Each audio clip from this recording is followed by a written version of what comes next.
बहुजन समाज की हर खबर पाने के लिए सब्सक्राइब करें अम्बेडकर पीपल्स वॉइस और बेल आइकन दबाएं। और फ्रेंड्स, मैं नरोत्तम रोलियर, आप देखना शुरू कर चुके हैं अम्बेडकर पीपल्स वॉइस। समय हो चुका है सुपर 5 का, यानी आज की 5 बड़ी खबरों का। दिन भर क्या कुछ खास रहता है बहुजन समाज के लिहाज से, वो 5 बड़ी खबरें उन पर रुक करते हैं। और पहली बड़ी खबर आज रानी नागर, जो कि आईएएस है हरियाणा कैडर की, उन्होंने इस्तीफा आज आखिरकार सौंप ही दिया। दूसरी बड़ी खबर की रुख करते हैं, आपको बता दें कि आरक्षण को लेकर चल रहे विवाद के बीच बिहार के एक मंत्री ने प्रधानमंत्री नरेंद्र मोदी को पत्र लिखकर कहा है कि आरक्षण को 9वीं अनुसूची में शामिल कर दिया जाए। तीसरी बड़ी खबर, एमपी के एक मजदूर को स्कूल के शौचालय के अंदर खाना परोसने और शौचालय के अंदर क्वारंटाइन रखने के मामले को लेकर भीम आर्मी के नेता चंद्रशेखर आजाद ने शिवराज सिंह चौहान सरकार पर निशाना साधा। चौथी बड़ी खबर की रुख, देश के अंदर लॉकडाउन के बावजूद भी देश में 42,533 पॉजिटिव लोगों की संख्या हो चुकी है, जबकि मरने वालों की संख्या भी 1300 के पार जा चुकी है। इधर पांचवी बड़ी खबर आपको बता दें कि देश के अंदर जो मजदूरों को, प्रवासी मजदूरों को लाया जा रहा है, उनको किराए के लेकर जो मामला चल रहा है, उसके बीच तेजस्वी यादव ने कहा है कि वो अपनी तरफ से कई सारी ट्रेनें देने के लिए तैयार है। तो यह आज की 5 बड़ी खबरें हैं जिन पर हम चर्चा करते हैं विस्तार से। पहली बड़ी खबर की रुख करते हैं, हरियाणा कैडर 2014 की आईएएस अधिकारी रानी नागर ने आज आखिरकार इस्तीफा सौंप दिया।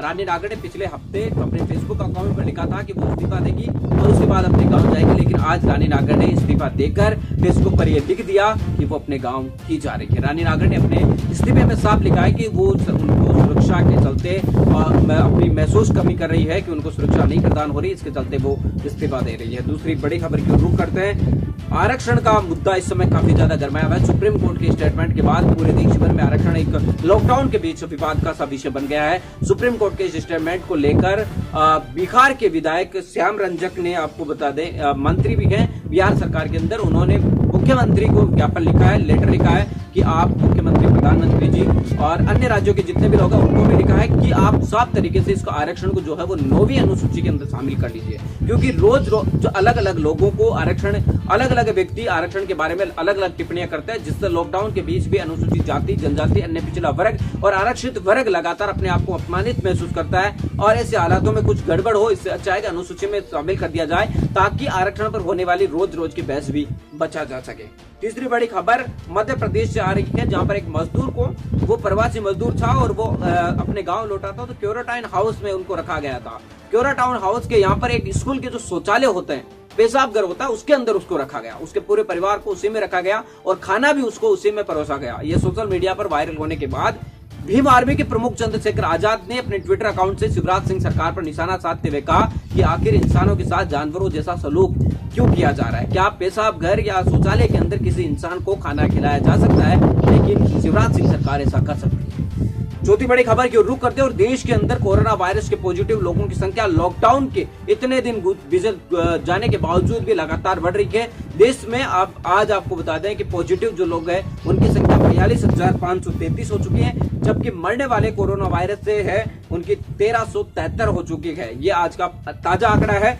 पांचवी बड़ी खबर की रुख करते हैं, आपको बता दें कि किराया का मामला, यानी प्रवासी भारतीय जो अलग अलग राज्यों में फंसे हुए मजदूर है, उनको ट्रेन के द्वारा जो छोड़ा जा रहा है, उनका किराया वसूलने का मामला विवाद में है।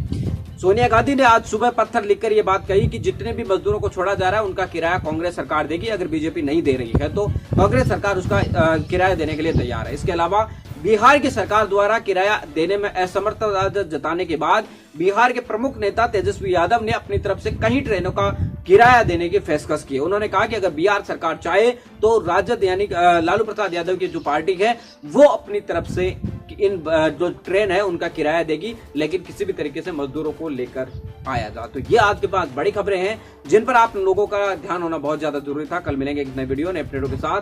तब तक आपसे लेते विदा। लाइक कीजिए, कमेंट कीजिए, शेयर करना बिल्कुल ना